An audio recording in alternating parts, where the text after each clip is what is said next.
কোন রাজ্যে বসবাসকারী তপসিলি জাতির জনসংখ্যা সবচেয়ে বেশি? উত্তর হবে ডি, মধ্যপ্রদেশ। নিচের কোনটি ভারতের দীর্ঘতম হিমবাহ? উত্তর হবে এ, সিয়াচেন হিমবাহ। কোন নদীর তীরে কোটা শহরটি অবস্থিত?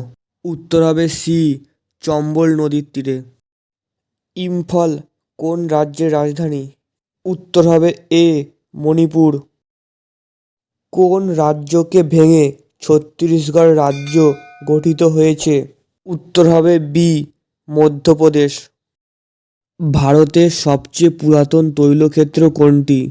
উত্তর হবে বি, ডিগবয়। ভারতের প্রথম পারমাণবিক কেন্দ্র কোনটি? উত্তর হবে ডি, তারাপুর। আয়তনের দিক থেকে ভারতের বৃহত্তম জেলা কোনটি? উত্তর হবে বি, কচ্ছ। ভারতের অরণ্য গবেষণা কেন্দ্র কোথায় অবস্থিত? উত্তর হবে বি, দেরাদুন। লাক্ষাদ্বীপের প্রচলিত ভাষা কোনটি?